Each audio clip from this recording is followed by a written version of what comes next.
Recording. Okay, greetings, NOMMA members. I'm Doug Bracken, and today we're going to talk about how to find, hire, and keep good employees. This is one of the most requested areas of concern for NOMMA members when polled year after year after year. So I thought I'd take a crack at it, see what I could learn myself, and see what I can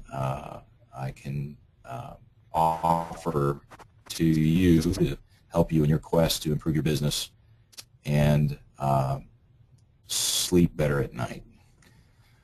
So I'm going to start with a quick quote from Henry Ford, which is kind of symbolic of my approach of finding and working with and keeping long-term employees, which we recognized early on as being key to our ability to succeed and sustain and increase our product value, our brand value. And as he says here, coming together is a beginning, keeping together is progress, and then working together is success. And we firmly believe that working together is ultimately how you succeed in business. So if you're going to work together, you got to have people that are willing and able to work together.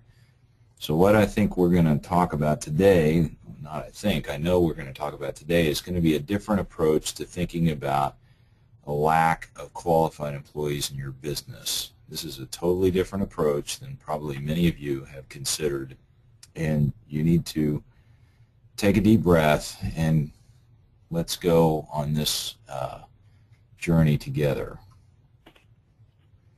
So if your firm is having trouble finding and keeping good employees, it's not about a lack of available talent or education or experience or motivation or a lack of financial rewards.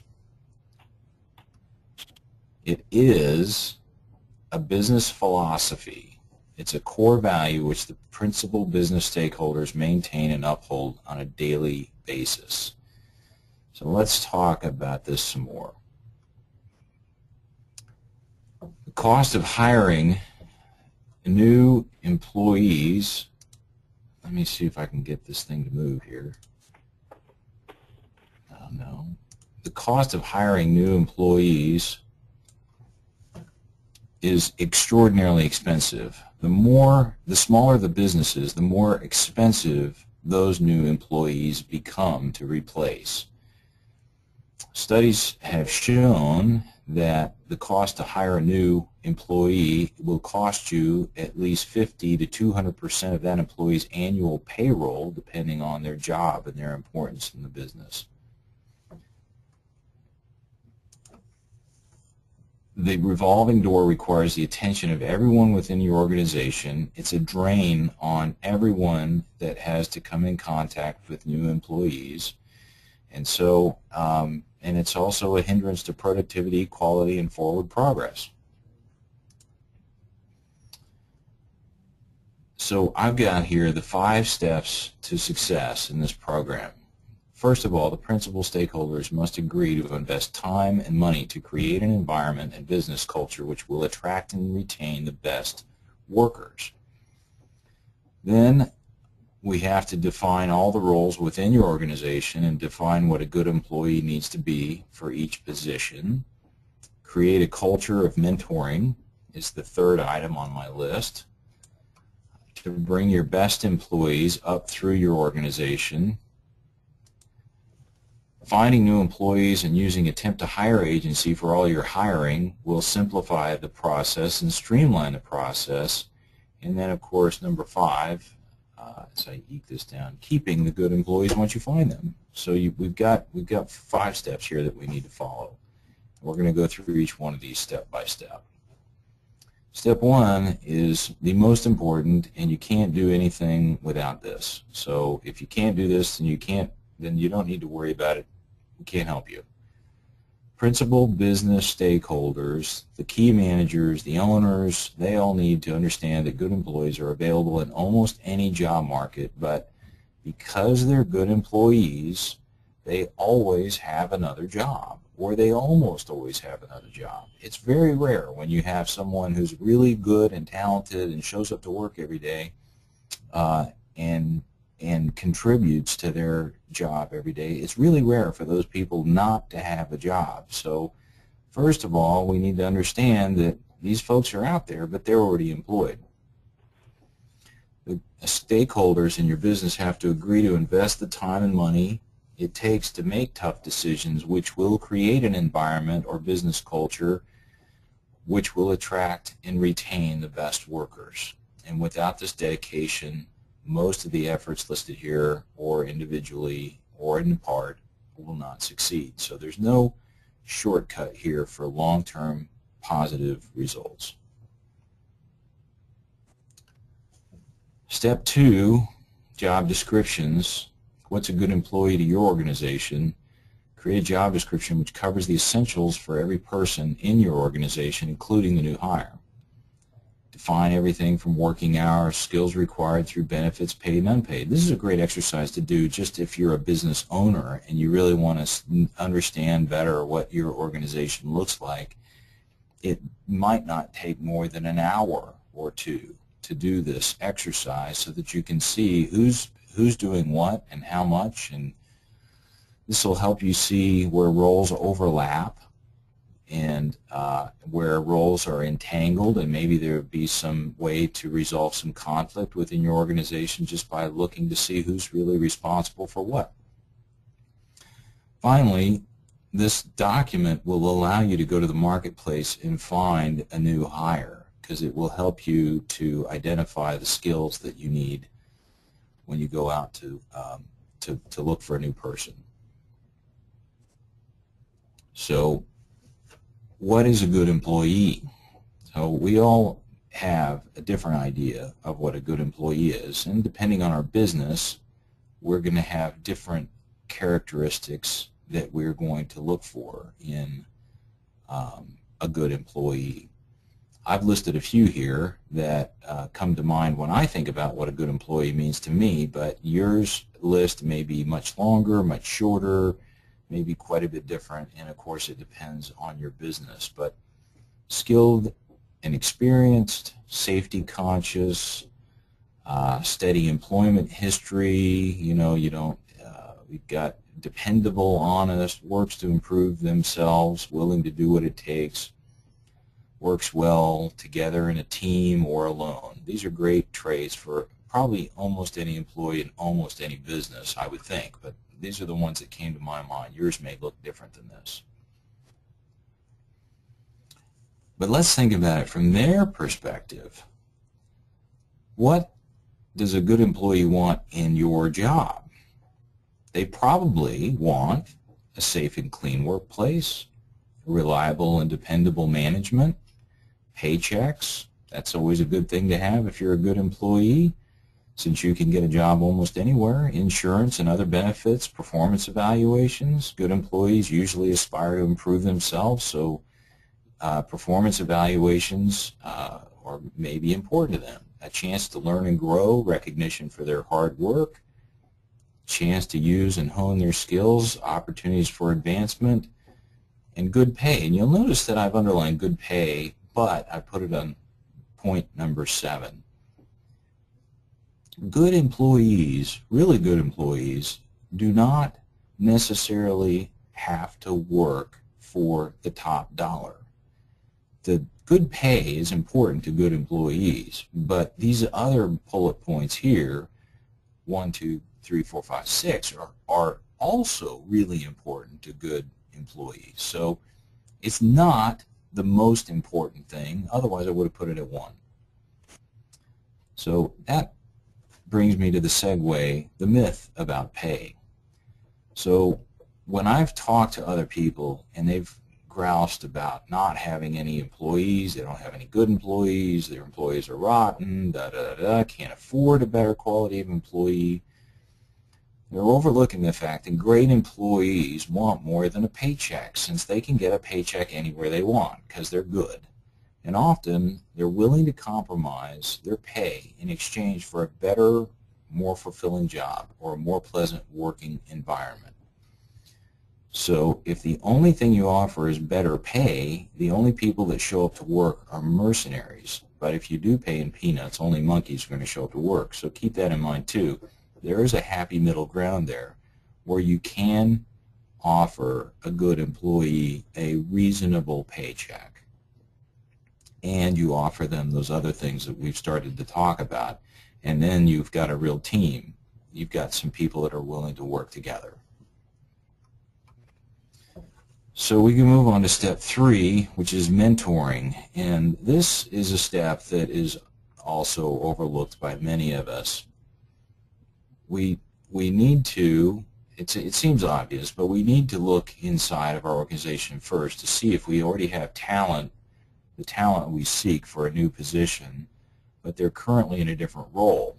So if you make a habit of hiring bright, motivated learners and doers, then your staff will be more often filled from within, making finding new talent from outside easier, as well as since you're hiring entry-level and replacements.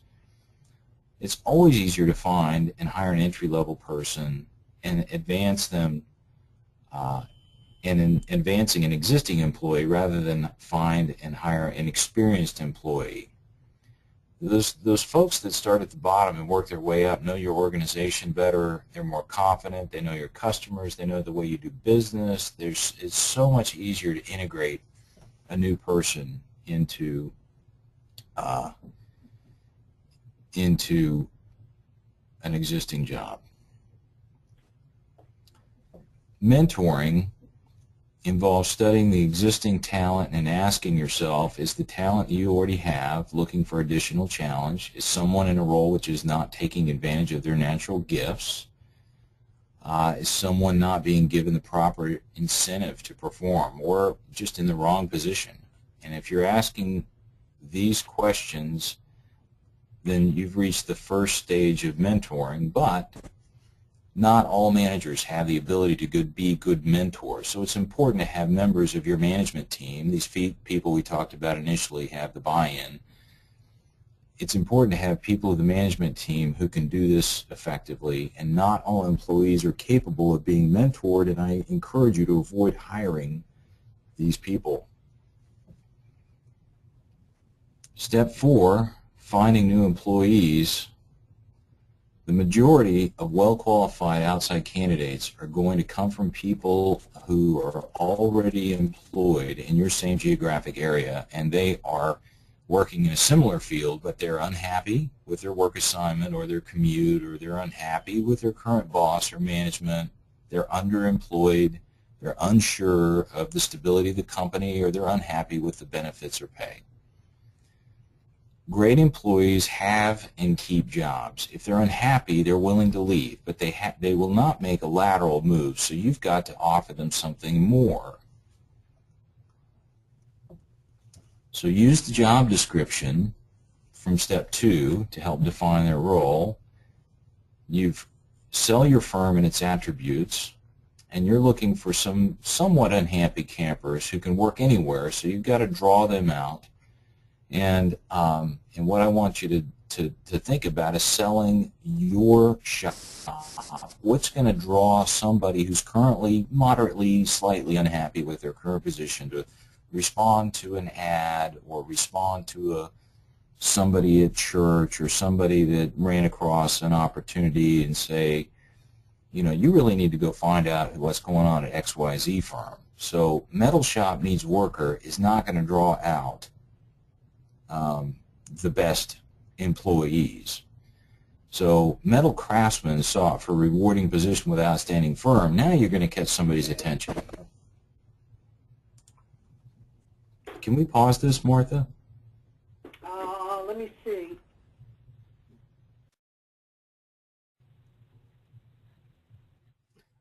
So finding good employees, where do we look? Now, I've got a strategy that's in bold red letters down here at the bottom that we're going to get to. But for those of you who feel confident that you still want to do this yourselves, we're going to talk about where we find new employees.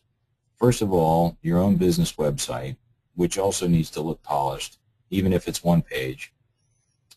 You can post a listing there for an opening. You've obviously still got newspapers and classified ads and print ads, although their importance in our culture is diminishing daily. You've got special interest papers that, you know, appeal to a younger audience. They advertise. They seem to be doing well. The ones that advertise for, you know, all the hip stuff, the art fairs and the nightclubs and things. But you've got NOMMA and ABANA and trade associations, their journals and websites where you can advertise, sometimes even for free. Trade schools have bulletin boards and career counselors that would be delighted to know about the quality firm that's hiring in their area. They could send their graduates over to interview. You network among your existing employees. There's always not a bad way to help. It's not a surefire way to keep bad hires from coming to your door, but it maybe is an easier way, depending on the position you're after. You've got all kinds of online hiring sources like Monster.com, Career Builder. There are thousands of those. The State Employment Agency or the Veterans Administration. Craigslist is quickly becoming the online classified that the newspaper used to be. It's quick, it's searchable. Your competitors are probably already advertising for employees on there. So you've got all these options to you. Headhunters, employment finders, all those people. But at the bottom of this list, which is the top of my list, is now attempt to hire agency. So before we go to attempt to hire agency, we're going to talk a little bit more about advertising.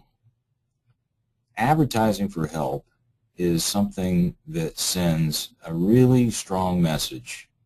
And we have to advertise for help even if we use attempt to hire agency. We have to advertise. We have to sell ourselves.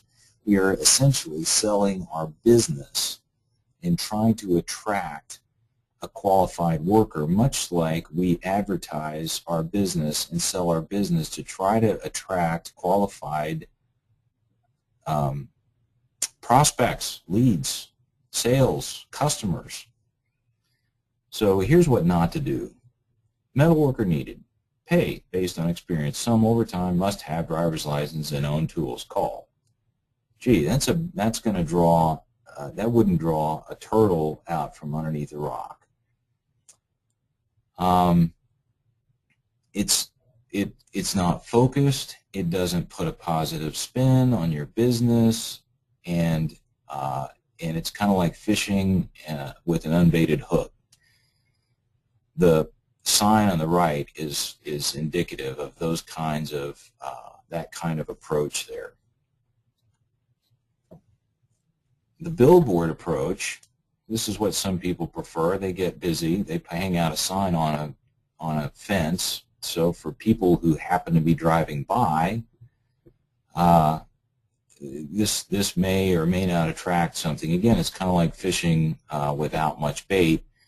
And what does this really say? Is this as far as you're willing to go to find help by hanging a sign on the fence? Is that really going to draw the best employees forth and make them, you know, a top-notch guys or woman's going to drive by and see the sign and say, gee, I want to work there. They really need some help, and good help too.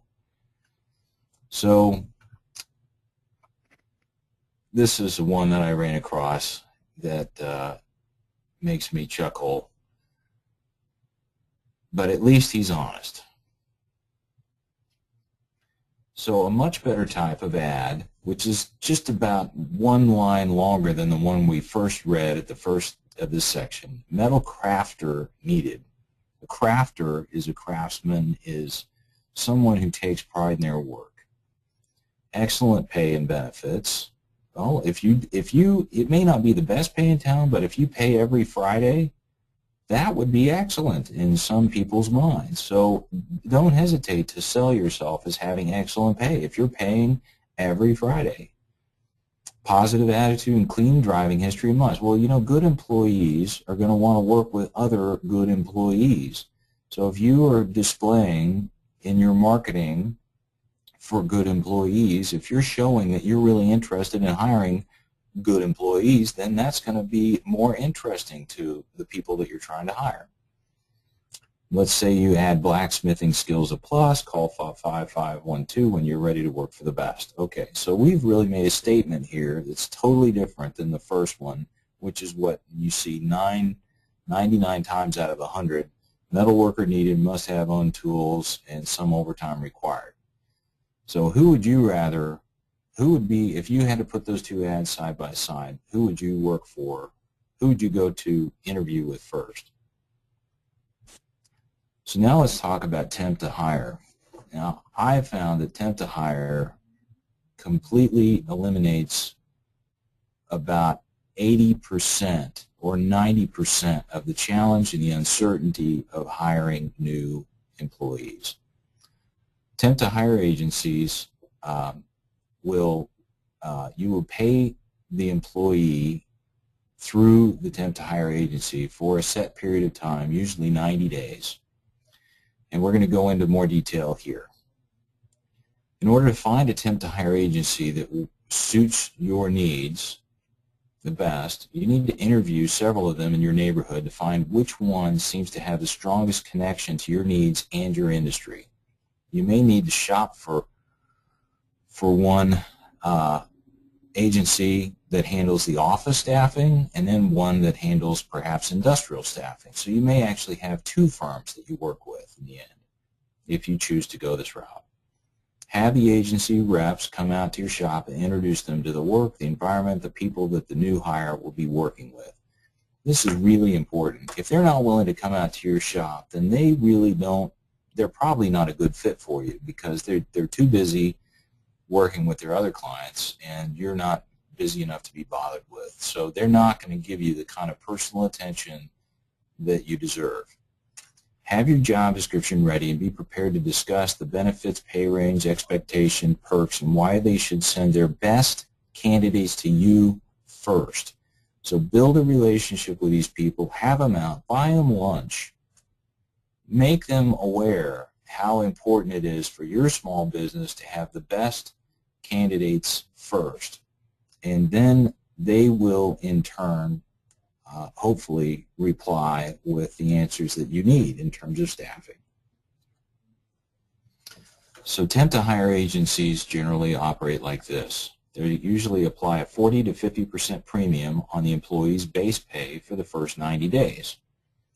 So if he's a $10 an hour employee at your business, then you're going to pay them $15 an hour, and they're going to administer all the payroll, and they're going to pay this employee weekly, and they're going to take care of the taxes and the work comp and the interviews and the administration. For that amount of money, you can also get them to cover a drug screen or background and reference checks. They also cover all their advertising and recruiting costs. And if you bring an employee prospect to them, you can usually negotiate a rate which is slightly better. Now keep in mind that your base pay plus the employee taxes and insurance is going to cost you between 20 and 30%.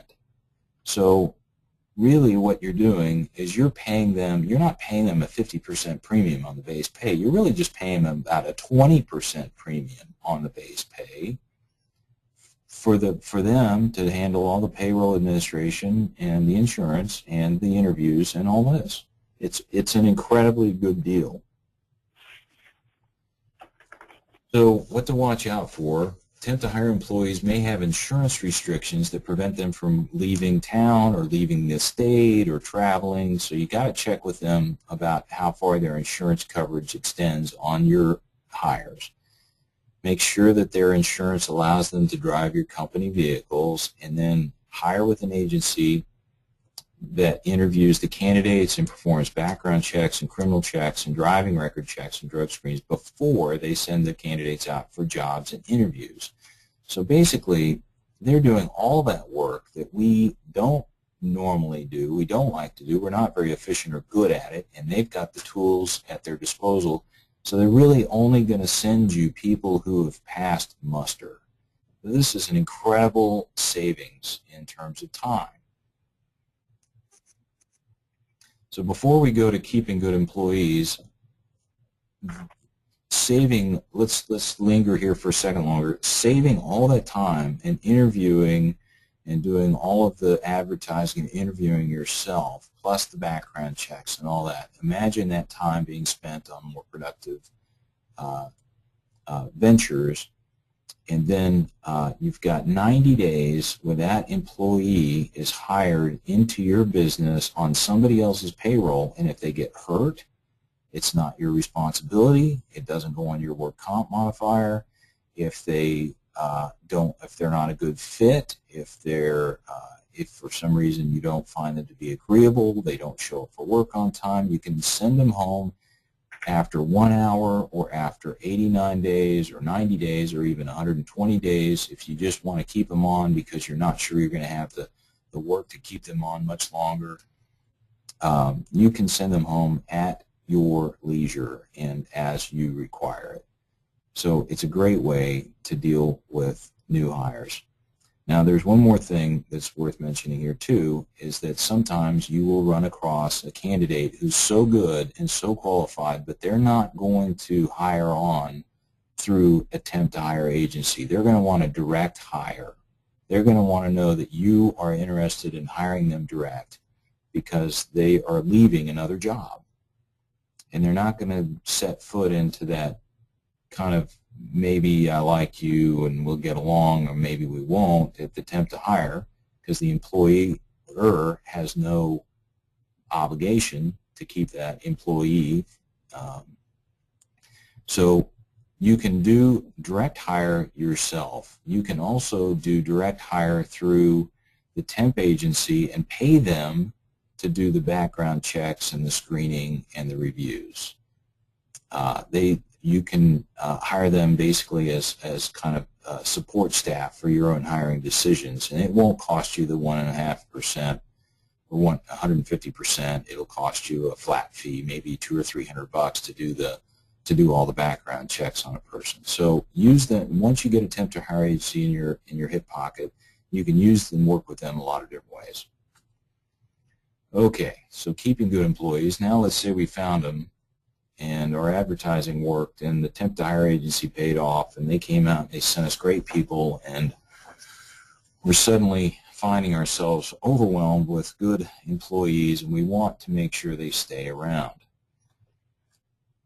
Well, if you're having trouble attracting and keeping good talent, it's time to take a good hard look at yourself and your business, your facilities, your management structure, and try to forget everything you know about your business and walk in the front door and ask, would I like to work here? If I knew nothing about this business, would I like to work here? And why would I want to work here? And why would I not want to work here? Look around at your office and your shop. Are the managers respectful? Are they respected, or are they intimidating? Are the employees respectful or just tolerant of each other? Is everyone well dressed and groomed, or is everybody in concert T-shirts that should have been thrown out with the 70s? Are the facilities clean? Is the bathroom usable? I mean, is it a sanitary place? Is the break room clean? You know, there are things that are pretty obvious to new hires that we kind of take for granted because we work in these environments. So let's look around our businesses and see, would somebody who we really think is super great want to come and work here? Another problem that I have learned the hard way over the years is that problem employees will keep good employees from staying, or from they'll keep them from even hiring on. So firing a problem employee may be the best and first step towards hiring and keeping good employees. One bad apple will always spoil the bunch. Prima donnas, people who think they're better than the rest of us, no matter how good they are, leave little room for positive recruiting. Prima donnas do not like to train others because they enjoy the limelight. They do not like to work with others because they're better than everybody else. And they have little tolerance for talent that is not their own. So insecure employees, and many prima donnas fall into this category, they will always sabotage new recruits who seem to possess skills that they themselves do not have.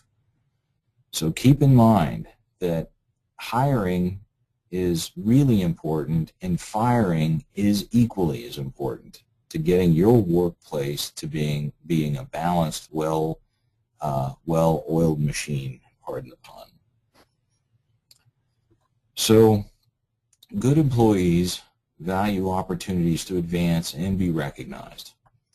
So if you're not doing it already, you should probably consider performance reviews and conducting them on a fairly regular and consistent basis. And your promotions in your business, are they based on performance or are they based on other factors which may exclude a newcomer, such as family members in small family businesses often get promoted and paid more quickly than newcomers, outsiders.